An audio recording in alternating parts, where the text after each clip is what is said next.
Fala, galera! Sejam todos bem-vindos e todas bem-vindas para mais um Bora Ler a Bíblia.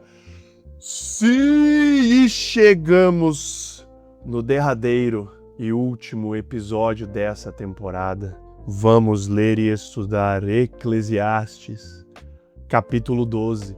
Então, portanto, já peguem suas Bíblias, abram em Eclesiastes capítulo 12, peguem suas canetas, canetinhas, lápis, borracha, post, marca-texto, já vai se ajeitando na sua poltrona, no seu sofá, na sua cama, no assento do busão, no seu trabalho, na moto, onde quer que você esteja ouvindo esse Bora Ler a Bíblia. Se for possível, pegue aí sua bebida favorita, seu chá, seu café, sua água, seu suco, seu refri, porque vamos estudar o último capítulo de Eclesiastes. Eclesiastes, capítulo 12.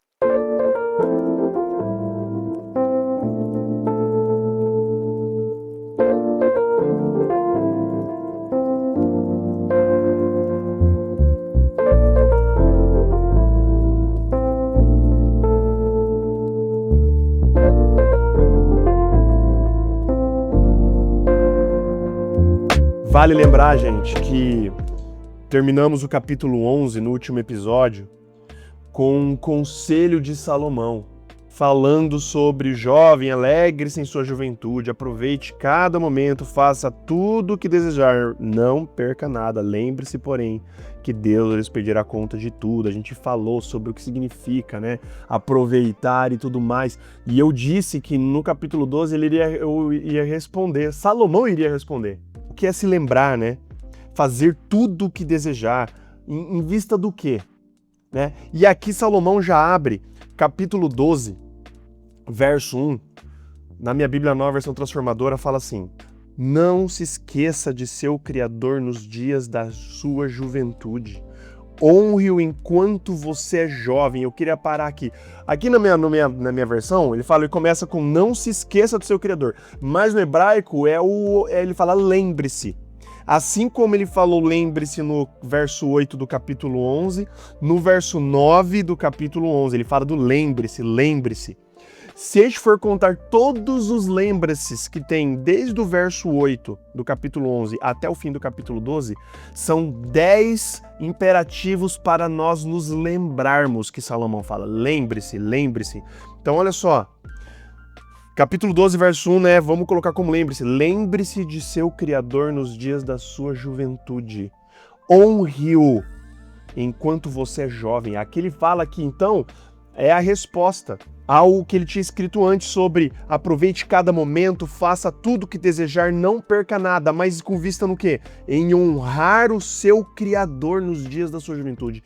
Honrar o nome dele. É você se lembrar de Deus e fazer o que agrada a Deus. Aproveitar a vida sim, né? Desfrutá-la, mas honrando a Deus. E aqui eu quero ler para vocês, com vocês, até o verso 7, numa tacada só. Porque aí eu vou, né, trazer aqui o estudo e a perspectiva aqui de Salomão no que ele quer dizer nas suas palavras finais. Ele está chegando aqui à conclusão dele. De tudo que a gente estudou aqui, ó, desde o capítulo 1 até o capítulo 12, agora ele vai concluir. E aqui vamos ler então, vou ler numa tacada só de novo, né? Do verso 1 até o verso 7. Na minha versão, na nova versão transformadora, fala assim, de novo. Não se esqueça de seu Criador nos dias de sua juventude. Honre enquanto você é jovem, antes que venham os tempos difíceis e cheguem os anos em que você dirá, não tenho mais prazer em me ver. Lembre-se dele antes que o sol, a lua e as estrelas percam o brilho aos seus olhos e as nuvens voltem a cobrir o céu depois da chuva. Lembre-se dele antes que suas pernas comecem a tremer e antes que seus ombros se encurvem. Lembre-se dele antes que os poucos dentes que lhes restam já não possam mais mastigar e antes que seus olhos deixem de ver com clareza. Lembre-se dele antes que seus ouvidos fiquem fracos e você já não ouça o som das pessoas trabalhando nas ruas.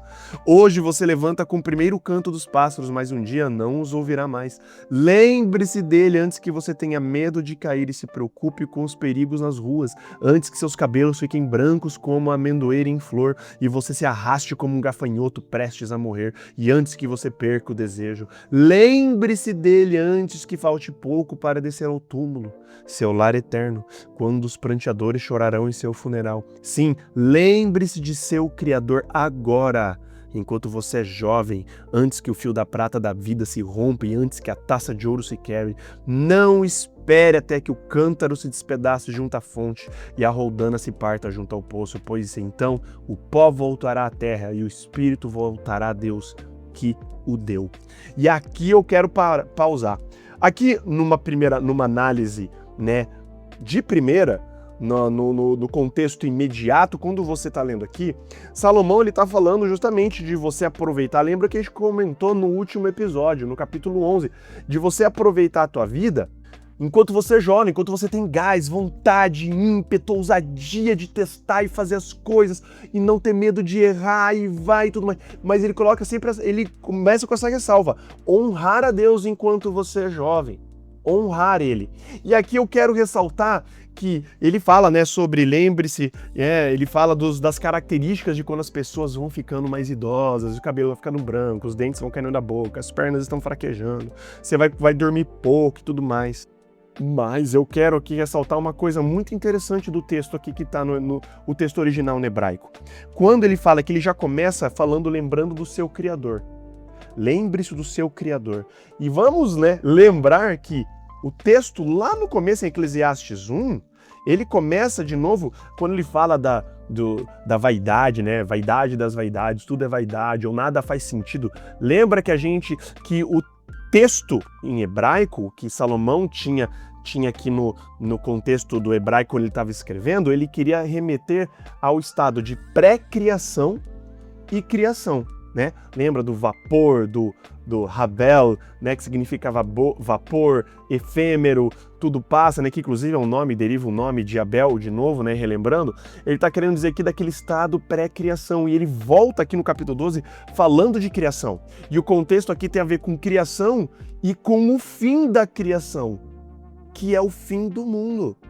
Aqui o contexto mais profundo, ele está falando aqui do dia do julgamento, e a gente vai ler isso no finalzinho do capítulo 12. Tem a ver com o fim das coisas, com o Apocalipse, quando Deus irá restaurar todas as coisas. Ele usa linguagens aqui extremamente simbólicas que aludem à criação. Ele fala aqui, né, honre, lembre-se do seu Criador. Ele fala do Criador, que criou todas as coisas. Aqui quando ele fala no verso 1 ainda, dos tempos difíceis, a tradução aqui literal do tempos difíceis, ele está falando assim, dos dias de maldade. E os dias de maldade aqui do hebraico, ele é usado no contexto do fim, perto da época do fim. Então o contexto imediato, obviamente ele está falando aqui da velhice, quando as pessoas estiverem mais idosas e tudo mais, mas o contexto mais profundo aqui, ele está falando tudo em questão de pré-criação, criação, julgamento e restauração. Como se fosse um mini apocalipse aqui no capítulo 12, mas numa visão, né, filosófica, numa visão de vida, numa visão que a gente tem estudado e tudo mais. O contexto aqui tem tudo a ver com criação e julgamento. E aqui é uma coisa interessante, né? Lembra que eu falei do lembre-se. Desde o verso 8 do capítulo 11 até o verso 6 do capítulo 12, existem 10 vezes o imperativo lembrar. E aqui o lembrar no contexto hebraico, gente, é muito mais do que uma mera memória. Todas as vezes que a palavra lembrar aqui é introduzida, principalmente no Antigo Testamento, com relação a Deus e em relação à adoração a Ele, que é o contexto aqui, quando Deus se lembra de Israel, quando dá, por exemplo, ao povo de Israel no Egito, e Deus se lembra. Não é que Deus se esqueceu alguma coisa assim. A lembrança tem sempre a ver com ação. O lembrar-se no contexto hebraico, na mentalidade hebraica bíblica, tem a ver com agir. Não simplesmente você lembrar, trazer algo da memória. Lembrar é agir. Lembrar tem a ver com ação. Não é só você ficar de braços cruzados lembrando de algo. Toda vez que Deus se lembra de algo, ou toda vez que a lembrança no texto bíblico é trazido no relacionamento de Deus com o homem, seja da parte de Deus para com o homem, ou da parte do homem para com Deus, a lembrança tem a ver com ação. Então, todas as vezes que ele está falando aqui, lembre-se dele antes que, lembre-se, ele está convidando a gente, Salomão está convidando, na verdade não é um convite, é um imperativo, é uma ordem, é um comando para a gente agir, mas agir como? E a gente já vai ver. Mas voltando aqui, lembrando falando do contexto de criação de novo, ele fala aqui, olha, no verso 2, né? Lembre-se dele antes que, olha só, sol, lua, estrelas. Ele está trazendo os elementos lá da criação de Gênesis 1 de novo. O contexto aqui é tudo sobre isso. Lembrar do Criador, da criação, e depois o contexto ele fala aqui como eu disse, né, dos tempos difíceis, ou no hebraico, né, dias de maldade, ou os dias do mal, que tem a alusão com o fim dos tempos. Então ele está falando aqui, cara, o contexto aqui é de juízo. O contexto aqui é de julgamento, o contexto aqui é quando chegar o fim, não só o fim da vida minha e sua como indivíduos, mas como o fim da humanidade como nós conhecemos hoje, o fim do planeta Terra como conhecemos hoje. Ele estava englobando os dois sentidos aqui nesse texto. E ele fala de você se lembrar, e ele chega no final até falar, né, no verso 7, pois então o pó voltará à terra e o espírito, ruach, que é esse fôlego de vida, vai voltar a Deus. A gente falou sobre isso no episódio 9, né, no capítulo 9 de Eclesiastes, falando o que é o espírito, o fôlego de vida, né, que a alma vivente, né, a alma na Bíblia é a união desses dois, né, o pó da terra e o fôlego de vida. E aí o ser humano passa a ser alma vivente. Explicamos sobre alma, sobre a morte, o que acontece quando a gente morre. Se você não ouviu ou quiser relembrar, vai para o nosso capítulo 9 de Eclesiastes, né, onde a gente fala sobre isso. E ele, no verso 7, então ele termina, cara, é bom você se lembrar. Ou seja, é bom você agir antes que chegue a época que você não vai conseguir mais agir. Antes que você morra. Lembrar é agir, lembre-se disso. Lembrar aqui é ação, antes que seja tarde demais, é isso que ele está falando. E aí agora, verso 9, ele fala de novo, né? Na minha versão fala assim, nada faz sentido, diz o mestre, nada faz o menor sentido, ou dependendo da sua tradução, fala assim, vaidade das vaidades, tudo é vaidade, tudo é vapor, tudo é rabel, tudo é efêmero, tudo é passageiro, nada vale a pena. E aqui o verso 9 até o verso 12, ele abre um parênteses para explicar uma parada. Ele fala assim, lembre de seu Criador. E aí depois ele vai falar assim, ele vai voltar a Deus a partir do verso 13. Mas ele abre um parênteses antes. Tipo assim, mano, você deve levar a sério o que eu tô dizendo. Por quê? E olha aqui, verso 9 até o verso 12 ele fala assim, o mestre era considerado sábio e ensinou ao povo tudo o que sabia. Com muita atenção, ouviu, examinou e organizou muitos provérbios. O mestre se esforçou para usar as palavras certas a fim de expressar verdades com clareza. E aqui, gente, vamos dar um pausezinho aqui no verso 10 e fala assim, as palavras certas, verdades com clareza, as palavras certas aqui vêm do hebraico yashar, que tem a ver que ele usa esse yashar como palavras do próprio Deus. Ele usa, inclusive, essa expressão no capítulo 7, verso 28 e 29. Ele usa esse termo yashar para dizer que é palavras do próprio Deus. O que Salomão está querendo dizer aqui? O que eu escrevi aqui não é meu. Isso aqui foi inspirado por Deus. Ele fala que as palavras certas e as verdades com clareza, as verdades e as palavras que vieram de Deus, do Criador. Ele está aqui abrindo grande parênteses para falar assim, gente, tudo que eu escrevi aqui, eu investiguei, estudei, examinei, fiz conforme as minhas forças para expressar a vontade de Deus e Deus falando através de mim. As palavras, verso 11, as palavras dos sábios são como hastes de ferro e a coleção de seus ditados como pregos bem fixados que o pastor usa para conduzir as ovelhas. E aqui de novo, né? obviamente pastor e ovelhas, ele era filho de Davi, o Senhor é meu pastor e nada me faltará, que é uma alusão de novo, né, de Deus conduzindo o seu rebanho, o pastor conduzindo suas ovelhas. Ele não está colocando autoridade sobre ele mesmo, a autoridade que Salomão está aqui, ele está conferindo a quem? A Deus. Porque, lembrando, né, que Salomão, ele pediu sabedoria para Deus. Quando Deus pede para Salomão assim, Salomão, seguinte, peça qualquer coisa que eu vou te dar. E Salomão pede sabedoria, né? Ele está aqui, né, validando que, cara, tudo que eu estou escrevendo aqui, tudo que eu escrevi nessas páginas aqui de Eclesiastes, nesse texto, não são minhas palavras. E eu sim fiz minha parte, eu investiguei, eu estudei, procurei entender, expressar as verdades, mas essas verdades vêm de Deus. E ele inclusive usa esse negócio, né? Ele usa essa figura de linguagem, de pastor conduzindo as ovelhas. Verso 12, meu filho, deixe-me dar-lhe mais um conselho. Tenha cuidado, pois escrever livros não tem fim, e estudar demais é cansativo. Então, os extremos também, né, obviamente, sempre fazem mal.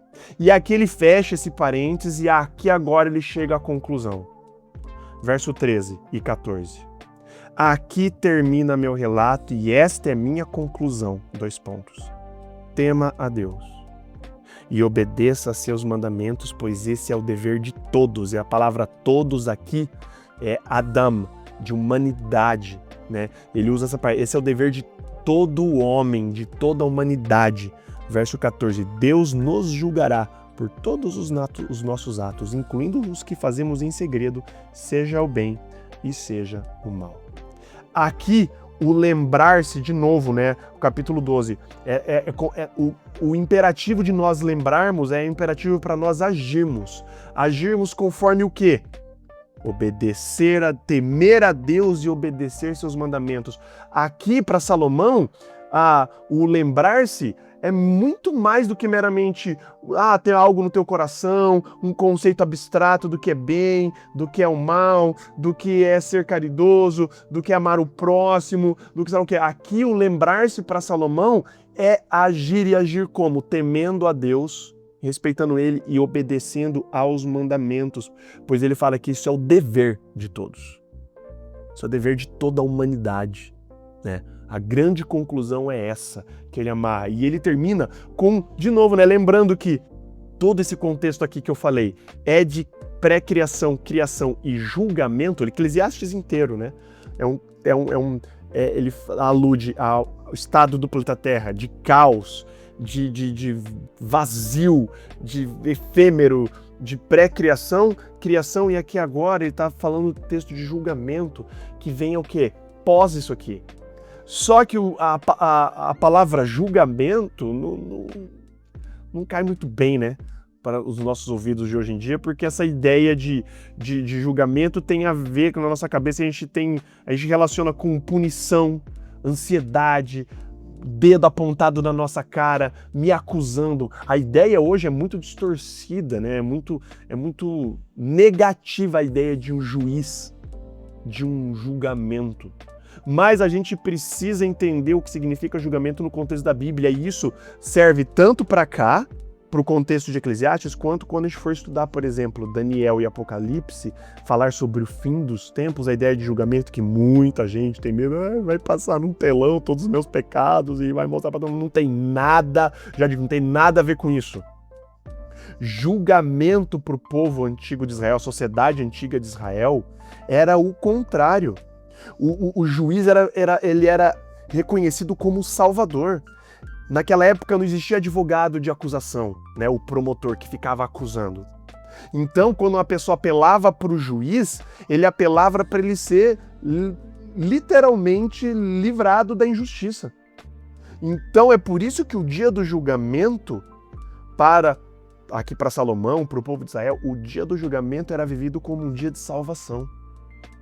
É esse o mindset que todos nós devemos ter, né? E obviamente que isso é um processo. Quando a gente estuda a Bíblia, a gente vai entendendo cada vez mais sobre isso, que nós não devemos temer o dia do julgamento. O dia do julgamento tem que ser entendido como um dia de libertação, porque é o dia que o juiz vai se levantar para o quê?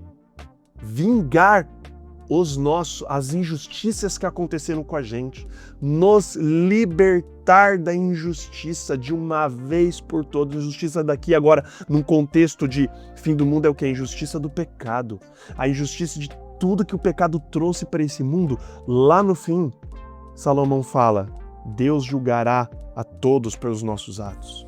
E esse julgar os nossos atos aqui, gente, tem que ser visto como uma coisa positiva. O dia do julgamento era visto como um dia de libertação e salvação para o povo de Israel. Eles ansiavam pelo dia do julgamento.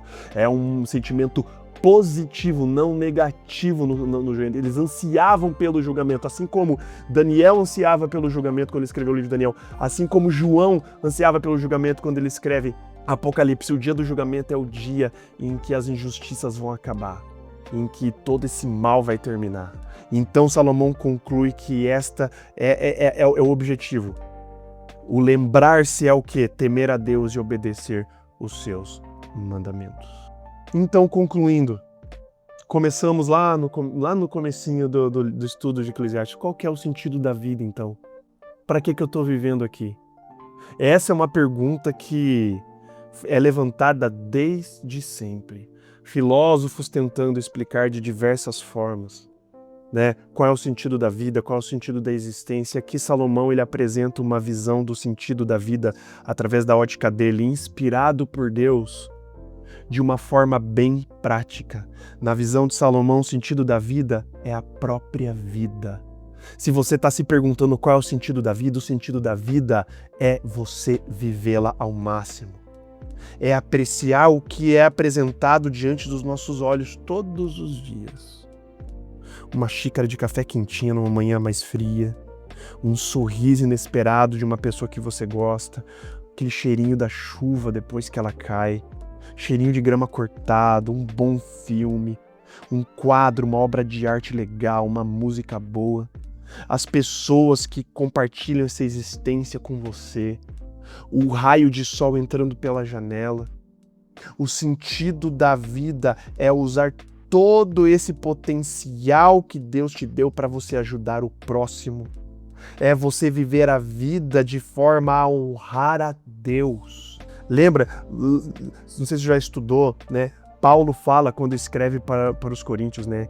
Quer a gente coma, quer a gente beba, façamos tudo para a honra e glória de Deus.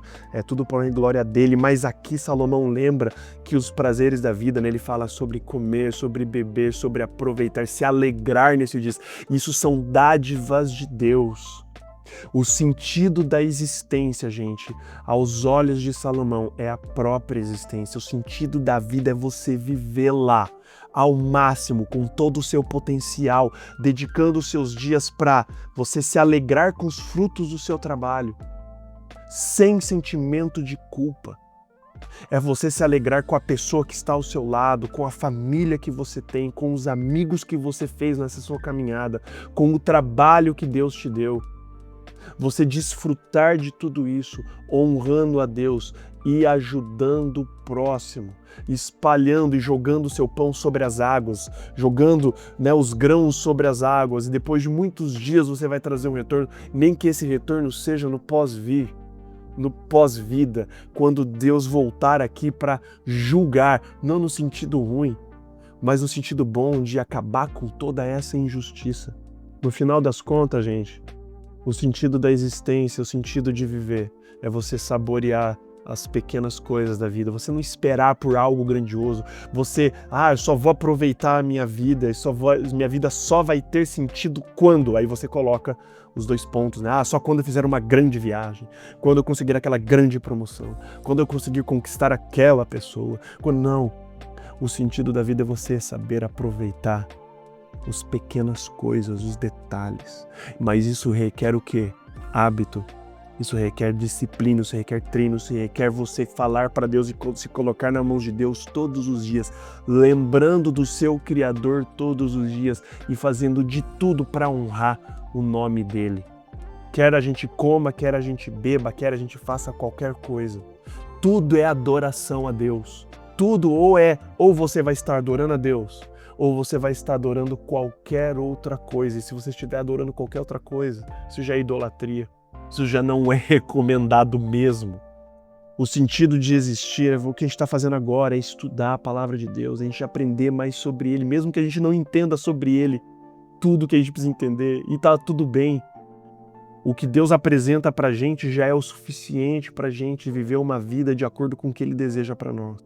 Muita gente pensa que o sentido da vida, né, dentro do âmbito religioso, é você negar, quando você fala assim, Cristo fala, né, negue-se a si mesmo, toma a sua cruz e me segue. As pessoas levam isso por um lado extremamente negativo e que não tem nada a ver com isso. Quando a gente for estudar lá os evangelhos, a gente vai entender mais o que significa tomar a cruz e seguir a Cristo, mas a vida que Deus planejou pra gente não é uma vida de, ai meu Deus, que vida, eu não posso aproveitar, se eu tô rindo, eu não posso rir porque tem gente que tá chorando e é uma injustiça isso e eu não posso me alegrar enquanto tem pessoas. Não. Deus vai cobrar isso de você. Deus vai falar assim, cara, o que você fez com a vida que eu te dei? Hein, mina, o que tu fez com a vida que eu te dei? Você aproveitou ela ao máximo? Sempre, obviamente, me honrando em pensamento, com as palavras, com seus atos, amando o próximo como a ti mesmo e a Deus acima de todas as coisas, aproveitando os pequenos prazeres da vida, sempre não parando para ficar sempre vivendo pelo próximo, sabe? Tipo, pelo próximo ato. A minha vida é sempre ali, ó, na frente, eu nunca tô alcançando. Salomão fala que isso é correr atrás do vento, é você esperar por um futuro que ele não existe. Na visão de Salomão, o sentido da vida é você vivê-la, é você aproveitar o que está diante já dos seus olhos e não ficar esperando por algo que ainda nem existe nem aconteceu. E é isso, gente! Chegamos ao fim desse estudo maravilhoso de Eclesiastes. Cara, é o meu livro favorito de toda a Bíblia. Nesse momento da minha vida, Eclesiastes cara, que livro fenomenal. Eu espero que vocês tenham curtido. Eu espero que vocês tenham apreciado. Eu espero que vocês tenham estudado. E, cara, aproveite a vida. Viva ela da forma certa. A palavra de Deus nos dá instruções para tudo isso. Viva a tua vida, desfrute, aproveite. Desfrute ouvindo um bom podcast. E se você curtiu esse podcast, indica ele para as outras pessoas, indica para quem você gosta, indica para quem você não gosta. Fala assim, olha, tem um pastor lá, cara, tá fazendo um podcast, lendo a Bíblia todo dia ali, cada episódio é um capítulo. Fala do projeto do Bora Ler a Bíblia para as outras pessoas. Quanto mais pessoas ouvirem, mais pessoas irão conhecer um pouco mais da palavra de Deus. Eu já agradeço pela audiência, pela paciência. Qualquer crítica, sugestão, dúvida, venha nas minhas redes sociais. Eu estou basicamente no Instagram e no TikTok, no @GustavoFerelli, tudo junto. Manda uma DM para mim, vamos conversar, vamos planejar as próximas temporadas, que já tem aí, eu já tenho uma em vista aí, agora estou com tempo de sobra, então logo mais teremos a próxima temporada, não vou dizer qual é, mas ela já está sendo preparada. Beleza, gente? Ficamos por aqui e até uma próxima temporada. Deus abençoe vocês. Um grande beijo, um abraço, valeus e falows.